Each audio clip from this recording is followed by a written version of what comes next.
आज हम right to education and gender issues का सेकेंड पार्ट शुरू करने जा रहे हैं। कल हमने इसका कुछ पार्ट आपको बताया था और शिक्षा का अधिकार अधिनियम 2009 में लैंगिक मुद्दों से संबंधित क्या बातें बताई गई हैं, क्या सुझाव दिए गए हैं, आज हम इसके बारे में जानेंगे। तो चलिए शुरू करते हैं अपना लेसन।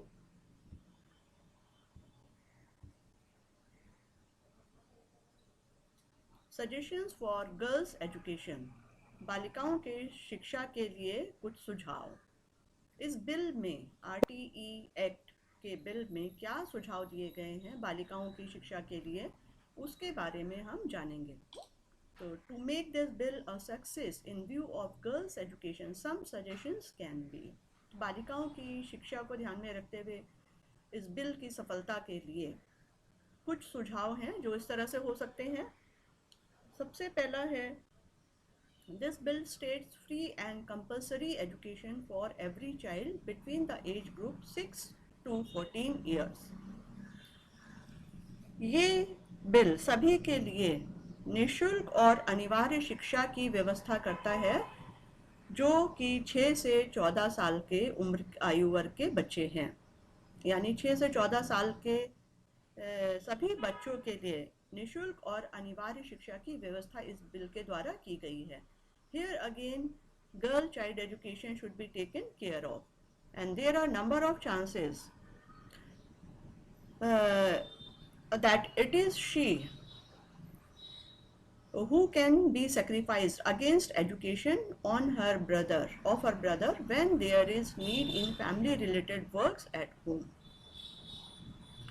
तो यहाँ बालिकाओं की शिक्षा पर खास कर ध्यान देने की ज़रूरत है, क्योंकि ज़्यादा चांस ये हो सकते हैं कि अक्सर बालिकाओं को घरेलू कार्यों की वजह से घर पर रुकना पड़ सकता है या अपनी शिक्षा का बलिदान देना पड़ सकता है। जैसे कि कभी माता पिता दोनों बाहर काम कर रहे हैं, दोनों को परिवार चलाने के लिए कमाने के लिए बाहर जाना पड़ता है और घर में छोटे भाई बहन हैं, तो लड़कियों को ही घर पर रोक दिया जाता है ताकि वो उनकी देखभाल करें या घरेलू कार्य करें। तो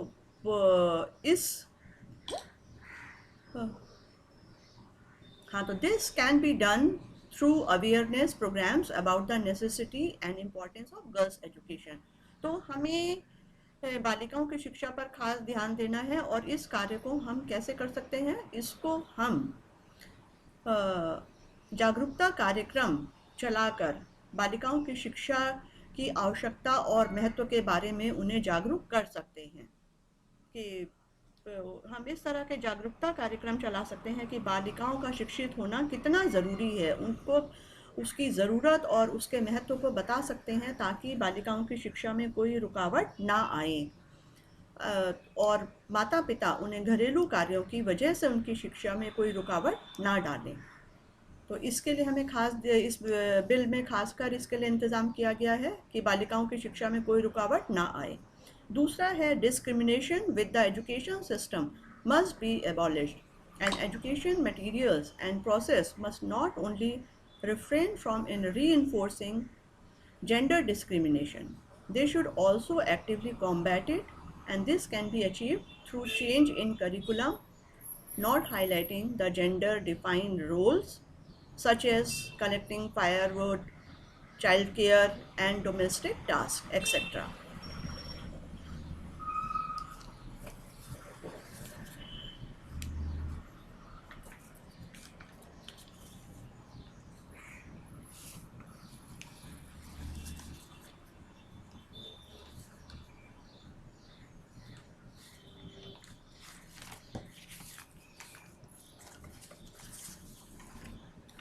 तो शिक्षा व्यवस्था में भेदभाव को खत्म करना, जो भी शिक्षा व्यवस्था में किसी भी तरह का अगर भेदभाव है तो उसे ख़त्म करना बहुत ज़रूरी है, उसे ख़त्म करना चाहिए।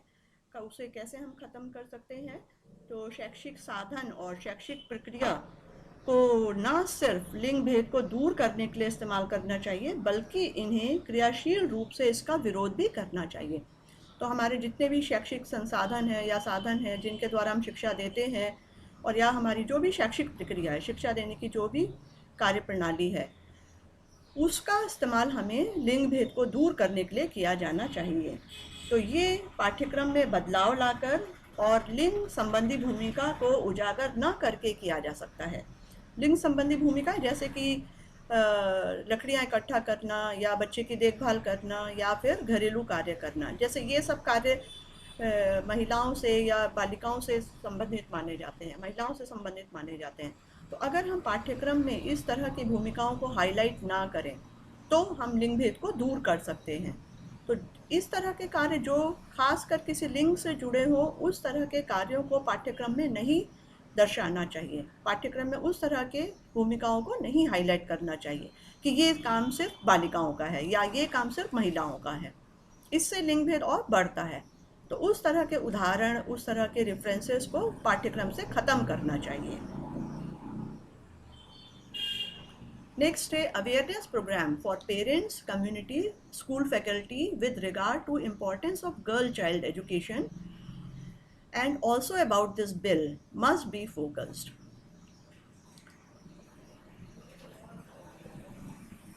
तो बालिका शिक्षा के महत्व के लिए माता पिता, समाज और विद्यालय के शिक्षकों को जागरूक किया जा सकता है। उनको इस बिल के बारे में भी जागरूक किया जा सकता है और उनकी बालिकाओं की शिक्षा के महत्व के बारे में भी उनमें जागरूकता कार्यक्रम चला के उनमें जागरूकता फैलाई जा सकती है। और इसके लिए हम संचार माध्यम जैसे कि टेलीविज़न का इस्तेमाल कर सकते हैं।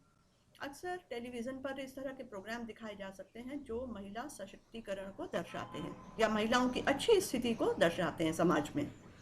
महिलाएं पढ़ लिख कर किस तरह से नौकरी कर रही हैं, किस तरह से समाज या परिवार और राष्ट्र को सपोर्ट कर रही हैं, इस तरह के अगर हम कार्यक्रम दिखाते हैं तो माता पिता में भी जागरूकता आएगी, समाज के लोगों में जागरूकता आएगी और स्कूल फैकल्टी के अंदर भी इस तरह की जागरूकता आएगी कि बालिकाओं का पढ़ना लिखना कितना ज़रूरी है, उनको शिक्षित होना कितना ज़रूरी है। नेक्स्ट है good sanitisation, good infrastructure, severe punishment for those found guilty in girl abuse of any time.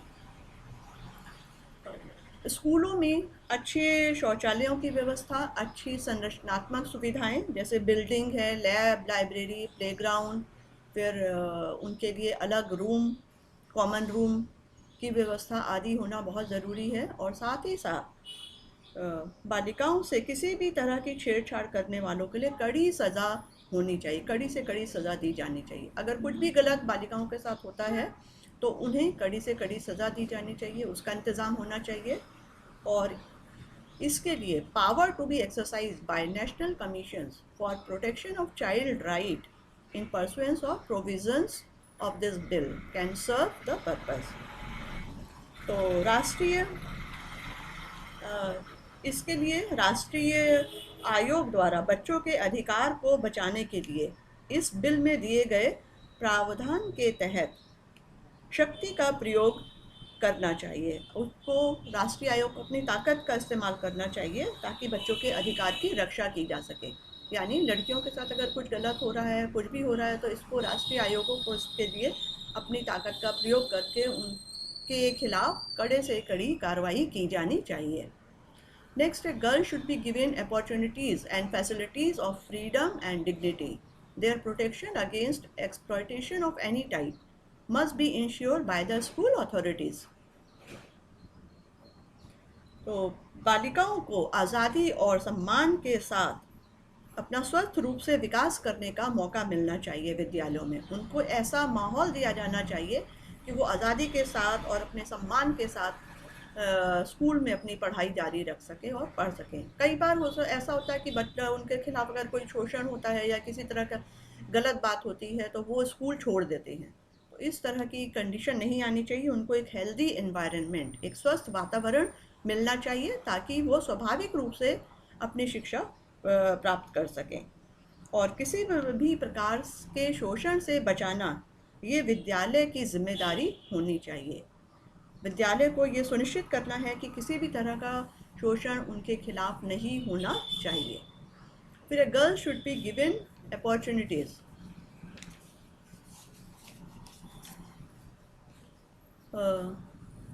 Next है pre primary education in education group of girls of say 0 to 6 years should be taken care of.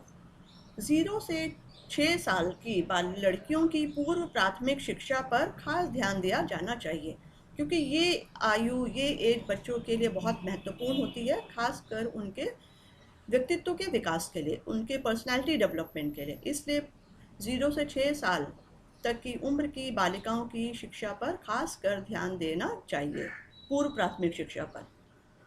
Next है, girls involve in child labour should be motivated to learn. वो बालिकाएं जो बाल मजदूर का कार्य कर रही हैं, उनको पढ़ने के लिए प्रोत्साहन देना चाहिए। यानी बहुत सी बालिकाएं ऐसी होती हैं जो आर्थिक स्थिति अच्छी नहीं होने के कारण माता पिता उनसे घरेलू कार्य करवाते हैं, मतलब किसी के घर में झाड़ू पोछा लगवाना, या कहीं होटल में कुछ मजदूरी करवा काम करवाना, या फिर कहीं बाहर रोड साइड पे मजदूरी करवाना। तो इस तरह से उनके पेरेंट्स को जागरूक करना चाहिए और उनको प्रोत्साहन देना चाहिए कि वो उनको बाल मजदूर का कार्य ना कराकर उनको पढ़ने के लिए स्कूल भेजें, क्योंकि आजकल सरकार बहुत सारी सुविधाएं दे रही है गरीबों को भी, ताकि उन्हें उन पर किसी तरह का आर्थिक बोझ ना पड़े और उनकी शिक्षा सही ढंग से चल सके। तो उन्हें उन योजनाओं के बारे में जानकारी देकर उन्हें प्रोत्साहन देना चाहिए कि वो अपनी बालिकाओं को स्कूल भेजें। टीचर्स कैन बी नेक्स्ट है, teachers can be sensitised for taking care of girls students. शिक्षकों को भी बालिका छात्राओं की देखभाल के लिए तैयार किया जा सकता है। जैसे if something foul on the part of male teachers, principal और fellow boys is found should be dealed severely. अगर पुरुष अध्यापक, कोई भी पुरुष अध्यापक या प्रिंसिपल या साथी लड़कों के द्वारा कुछ भी गलत करते हुए पकड़ा जाता है तो उसे बहुत सख्ती से हैंडल किया जाना चाहिए, उसको बहुत कड़ाई से लिया जाना चाहिए और उन्हें सज़ा दी जानी चाहिए। अक्सर हम लोग कभी कभी टेलीविज़न पे इस तरह की न्यूज़ सुनते रहते हैं कि इस स्कूल में टीचर ने इस तरह से गलत किया या किसी और ने किया। तो ऐसे मामलों को बहुत कड़ाई से निपटाना चाहिए और उन्हें सख्त से सख्त सज़ा दी जानी चाहिए। Teachers' wrong assumption and expectations that girls do not need education, will not do well, can be dealt through special arrangement of lectures and some seminars. अक्सर शिक्षकों की ये धारणा होती है, गलत धारणा होती है कि लड़कियों को नहीं पढ़ना चाहिए, या लड़कियां पढ़ लिख कर क्या करेंगी, या लड़कियां शिक्षा में अच्छा नहीं कर सकती हैं। साइंस की शिक्षा लड़कियां सही ढंग से नहीं कर सकती हैं, लड़कियां मैथ्स में कमज़ोर होती हैं। तो इस तरह की गलत धारणाओं को, शिक्षकों की गलत धारणाओं को बदलने की कोशिश करनी चाहिए, और इसके लिए हम भाषण या कुछ सेमिनारों का आयोजन कर सकते हैं। सेमिनार का आयोजन करके या भाषण का आयोजन करके ऐसे टॉपिक्स पर, ताकि शिक्षकों में भी जागरूकता आए और वो अपनी इस गलत धारणा को बदलें और बालिकाओं की शिक्षा के महत्व को समझें। तो इस तरह से हम बालिकाओं की शिक्षाओं को बढ़ावा दे सकते हैं अगर हम शिक्षकों की धारणा में बदलाव लाते हैं। आज के लिए बच्चों इतना ही काफ़ी है, बाकी अभी इसका बहुत कुछ बाकी है, हम उसको नेक्स्ट क्लास में करेंगे। Thank you.